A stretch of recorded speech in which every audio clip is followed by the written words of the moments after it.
السلام عليكم ورحمة الله وبركاته. ازيكم يا بنات؟ عاملين ايه؟ يا رب تكونوا بخير. النهاردة ان شاء الله هنعمل مع بعض كشري اسكندراني.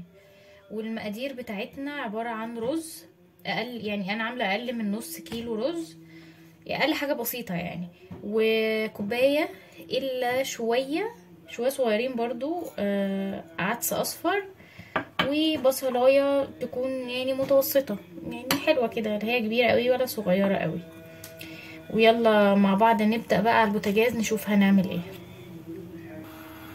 هنا بقى معايا على البوتاجاز حلة، وهنحط فيها شوية زيت مش كتير، وهننزل نستنى شوية بس الزيت ايه يسخن، وبعدين ننزل بالبصلة بتاعتنا كلها بالشكل ده كده، وهنقلب بقى البصلة لحد ما تحمرش.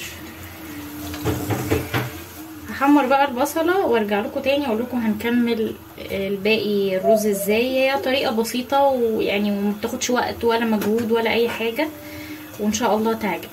هحمر البصلايه وارجع لكم تاني. ورجعت لكم تاني بقى بعد ما البصله اهي يعني قربت تحمر.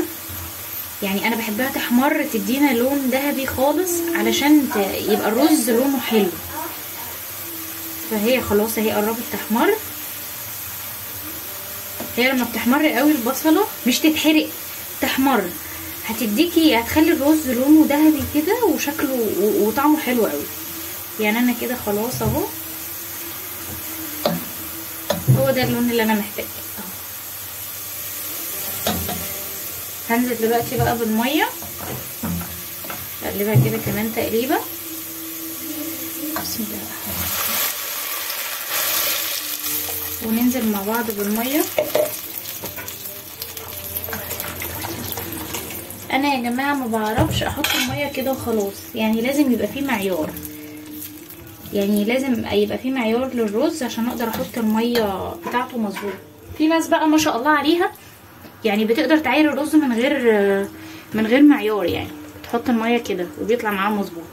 انا لا، احط الملح، رشه ملح ورشه كمون ورشه فلفل اسود مش كتير عشان ما يبقاش بس حراق، بس الفلفل بيديله طعم حلو قوي. بس طبعا انا كنت حاطه اصلا الميه يعني مغليه. هحط الرز بقى على طول، يعني هو المفروض لو انت ما حطيتيش الميه مغليه اول ما يغلي، اول ما تستني لما الميه تغلي كده مع البصله غلوه وبعدين سقطي الرز. لو مش حاطه الميه مغليه، لو حاطه الميه مغليه هيغلي معاكي على طول، تروحي بقى منزله الرز. طبعا انا غسلت الرز مع العدس اهو، وهنزل بقى بيه. غسلت الرز لوحده والعدس لوحده، وبعدين بروح حاطه الاتنين على بعض وشطفهم شطفه كمان، واروح حطاه في ايه يتصفى، وانزل بيه على الميه البصل بتاعتي كده. الرز خلص كده، الرز معانا خلص. هنغطي بقى عليه، هنغطي الحله ونستناه لما يتشرب، يعني الميه دي خلاص تنقص خالص، وبعدين نروح موطيين عليه العين خالص على اوطى حاجه عندك، وان شاء الله بقى يستوي. وبس كده هرجع لكم تاني بقى بعد ما يستوي واوريكم شكله بقى عامل ازاي. ورجعت لكم تاني بقى بعد ما خلاص الرز اتشرب، هنشوفه اهو مع بعض اهو. وده بقى شكله طالع اهو مفلفل وجميل. والبتاع لما البصله لما احمرت قوي، يعني ما اتحرقتش بس احمرت كويس، طلعته بقى باللون ده، اللون الذهبي الحلو ده. يلا بقى تعالوا نغرفه مع بعض ونشوف شكله عامل ازاي في الطبق.